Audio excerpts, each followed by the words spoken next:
So, what we know about the right hemisphere and the left hemisphere of our brain is that the right hemisphere contains high vibrational, high energy, and high level of awareness in consciousness. It is the artist, um, is the creativity, the holistic perception, unification, nonverbal cues, intuition, feelings, visualization, patterns, speechless metaphors, symbols, and accepts reality as it is. Context. So this is the part of your brain and the part of yourself which awakens. You know what I'm saying? The awakening. Everything when they say consciousness awakening and you being awoken, it's basically you activating that right hemisphere of your brain. But the illusions of this world will portray it as if you have to go for baptism, you have to go for a confession, you have to go for anything that has to do with a social construct that gives you the illusion of awakening and you giving it the power that because of this social construct you have awoken. You see, that's the whole reason why there's a social construct. It's built for you to rely on it. So when you rely on the left hemisphere of your brain, you get Scientology, scientists, language, the place of the ego, logical thinking, sequencing, facts, materialistic, letters, analytical, perceives reality in usefulness, details. You see, that whole calculating part of you that always wants to sort out things and analyze things is your left hemisphere. But what thing you need to understand is that the ego in itself is from that side of the brain, which would mean that the vanity, the lust, the yapping, everything that has to do with the worst parts of yourself is created based on the illusion of your own self and your own ego. So it is not real, more or less, but it is just real to you because your ego has allowed it to be real. Hence why I believe that ego is what created religion. Because we were so in our, how would I say, we were so in love with fear, where we were so bitter and rageful, and we had the urge to prove a point, we created this illusion of religion to sort of control that fear and to give that fear power, you see. Um, and then we created stimulants like alcohol, nicotine, smoking, those sort of unprocessed emotions you used on those stimulants. So the emotions that you haven't processed from your fear is now used on these stimulants.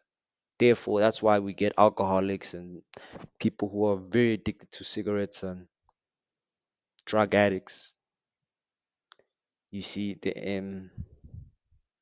when you're not in dualism and you can't understand your shadow self and master your fears, you will have nothing but the ego. And that's what religion is based upon. It has parts of the shadow self, fear, and ego.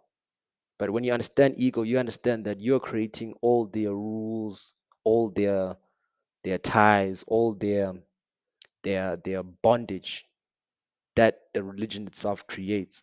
You are creating everything because you have created the illusion of it.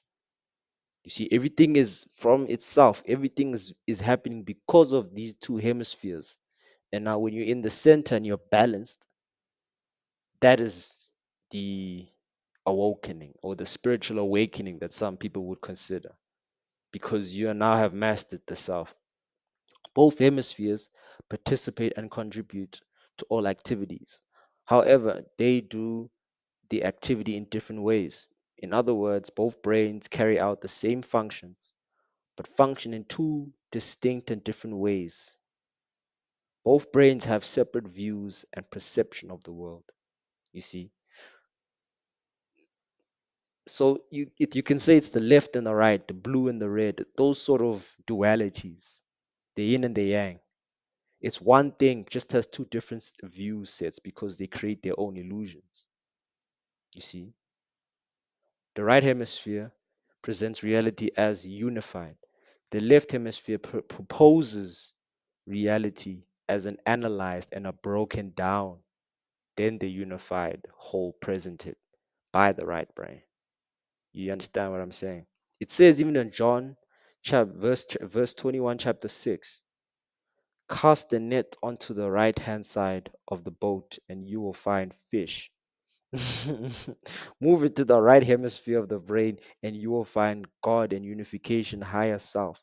Mark chapter 8, chapter 16, verse 19. So then after the Lord had spoken unto them, he was received upon into heaven and sat on the right hand of God in this right hemisphere. Head is heaven, same rooted word, hair.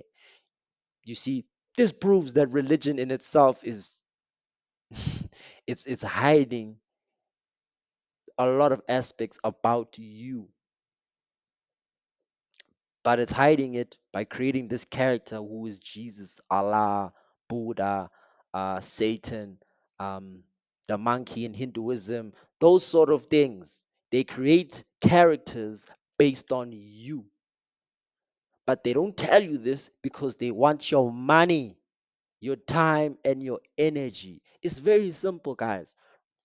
Once you understand this, you kind of distance yourself from that aspect of yourself, that left hemisphere, and then you start to master the right, knowing that you know everything from the left. And then when you master both of them, you kind of intertwine into consciousness, knowing that you are the all all omega. You are the almighty God himself. You are the all Buddha. You are Satanism. You are Allah in itself. Get it or you don't get it. If you don't get it, forget about it. But this is metaphysics sessions to be continued.